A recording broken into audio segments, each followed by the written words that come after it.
আসসালামু আলাইকুম। ওয়ালাইকুম আসসালাম ওয়া রাহমাতুল্লাহ।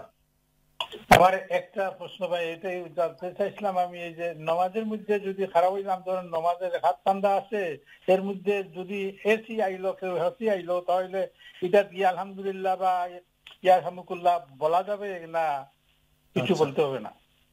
আচ্ছা, ঠিক আছে ভাইয়া, আমরা প্রশ্নটি আমরা পেয়েছি, আপনি ফোন রাখলেই আমরা উত্তর দেবো ইনশাআল্লাহ। এবং নামাজের মধ্যে যদি হঠাৎ করে ফোন এসে যায়, মানে অফ না থাকে, তাহলে কি এটা ইয়ে করা যাইবে, ডিলিট করা যাইবে কি, হুম, এরকম কিছু করা যাইবে? মুভমেন্ট আচ্ছা করতে হতে হবে, হতো দুনো হাত ইয়ে থেকে আচ্ছা, কাটতে হবে। প্রশ্নটা কি দেখা তাহলে নামাজ অবস্থায় ফোনের রিংটোন যদি বেজে ওঠে তাহলে এটি কি করবেন, হাতে নিয়ে এটাকে অফ করতে পারবেন কিনা, এই তো প্রশ্ন? জি জি। ঠিক আছে ভাইয়া, আপনি ফোন রাখলেই উস্তাদ উত্তর দিবেন ইনশাআল্লাহ। ওকে, আসসালামু আলাইকুম। জি, ওয়ালাইকুম ধন্যবাদ আসসালাম। আপনাকে। প্রথম কোশ্চেন হলো, নামাজের মধ্যে যদি কারো স্নিজিং হাসি এসে যায়, তাহলে হাসি দিয়ে নিয়ম সুন্নত হলো আমরা আলহামদুলিল্লাহ বলবো, এবং যারা শুনবে তারা ইয়ারহামুকাল্লাহ বলবে। নামাজে থাকা অবস্থাতে আমরা এটা বলতে পারবো কিনা? সাধারণত নামাজের মধ্যে কেউ হাসি দিলে আলহামদুলিল্লাহ বা ইয়ারহামুকাল্লাহ আমরা বলবো না, এটা বলার নিয়ম না, যেহেতু আমরা এখানে নামাজের মধ্যে আছি। এরপরেও যদি কেউ হাসি দিয়ে আলহামদুলিল্লাহ বলে ফেলে, তাহলে তাতে নামাজের ক্ষতি হবে না, কারণ নামাজের মধ্যেও তো আমরা আলহামদুলিল্লাহ বলি, এবং নামাজে আলহামদুলিল্লাহ আল্লাহর প্রশংসা করার অপশন রয়েছে। কিন্তু অন্য কেউ হাসি দিয়েছেন, এটা শুনে আপনি ইয়ারহামুক আল্লাহ বলতে পারবেন না।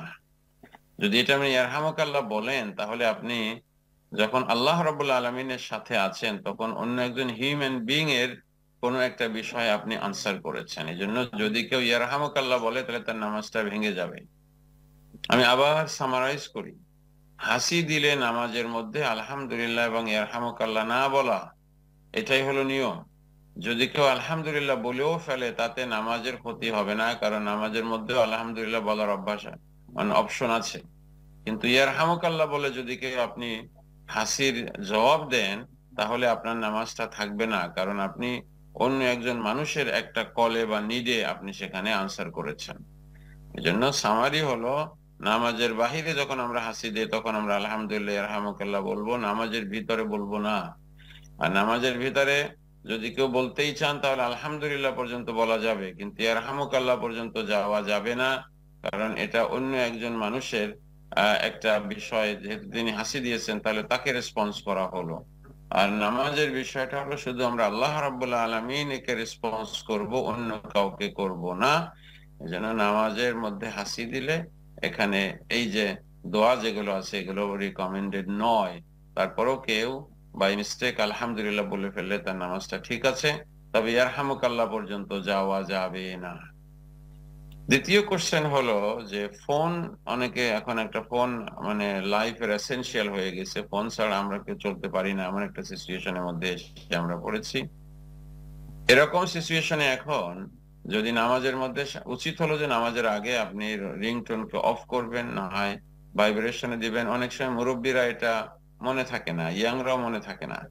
আমরা অনেক সময় দৌড়ায় গিয়ে নামাজ ধরছি, নামাজ শুরু হয়ে গেছে, অথবা ঝামেলা নানান রকম হয়। পকেটে অনেক সময় মোবাইল থাকে, ইউকেতে জানানো থাকি কোটের পকেটে অনেক সময় মোবাইল রাখি, কোটটাকে আমি হয়তো কোথাও হ্যাং করে রেখেছি, অথবা দূরে পড়ে গেছে, এরকম নানান অসুবিধা হয় ফোন নিয়ে। এই ফোন কেন্দ্রিক অসুবিধা, যদি আমার ফোনটা লাউডলি রিং হতে থাকে, শব্দ করতে থাকে, তাহলে দেখা যায় যে আপনার এই অবস্থাতে আপনার সমস্ত মসজিদের মানুষের নামাজের জন্য এটাকে ক্ষতি করে।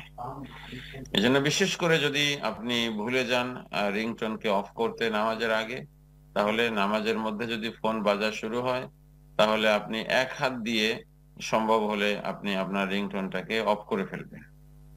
যদি এক হাত দিয়ে সম্ভব না হয়, তাহলে অনেক সময় পকেটে থাকে, কোনো জায়গা থেকে বের করতে হয়, এবং তাহলে আপনি প্রয়োজনে যদি আপনি ঝামেলার মধ্যে পড়ে যান, তাহলে আপনি দুই হাত দিয়ে আপনি করবেন, মানে রিংটোনটাকে আপনি অফ করবেন, কিন্তু এটাকে আপনি অফ করে ফেলবেন। হ্যাঁ, যদি আপনি একা একা ঘরে নামাজ পড়ছেন, অফ করেন না, এটা আপনার বিষয়, এটা অন্যকে ডিস্টার্ব করছে না। কিন্তু বিশেষ করে জামাতে যখন আপনি আছেন, তখন যেন আপনি এটাকে অফ করে ফেলেন, এমনকি দুই হাতের প্রয়োজন হলেও সেটা আপনাকে বাধ্য হয়ে আপনি ইউজ করবেন, কোনো অসুবিধা নেই। শুধু অসুবিধা হয়ে যায় তখন যখন ফোনটাকে যদি আপনি হ্যাঙ্গারে রেখে আসছেন কোটের পকেটে, আর এটা কন্টিনিউয়াসলি বাজতেছে, মানুষের ডিস্টার্ব করছে, তখন যদি আপনি বাধ্য হয়ে যদি ওই হ্যাঙ্গারের ওখানে যান, তখন আপনি নামাজের মধ্যে হেঁটে ফেললেন বা দূরে গেলেন, তখন আপনার নামাজটা ঠিক থাকলো না। তখন এরকম সিচুয়েশন হলে তখন আপনি এসে আবার নামাজ নতুন ভাবে শুরু করবেন ইমামের পিছনে। এই হলো মোটামুটি ভাবে ফোনের ব্যাপারে যেটা বললাম। সামারি হলো ফোনটাকে অফ করে নামাজে যেতে হবে। ভুলে গেলে রিংটোন বাজতে থাকলে রিংটোনটাকে নামাজের মধ্যেই অফ করা, তাহলে পুরো মসজিদের মানুষের এতে ডিস্টার্ব হয়। এমনকি তার জন্য যদি এক হাত দিয়ে বেটার, এক হাত দিয়ে না পারলে প্রয়োজনে 2 হাত লাগাবেন, তারপর এটাকে অফ করতে হবে। এই হলো মোটামুটি ভাবে এই ব্যাপারে যেটা সে দৃষ্টিভঙ্গি। ইনশাআল্লাহ আশা করি আপনার কাছে ক্লিয়ার হয়েছে। জাযাকাল্লাহু খাইর।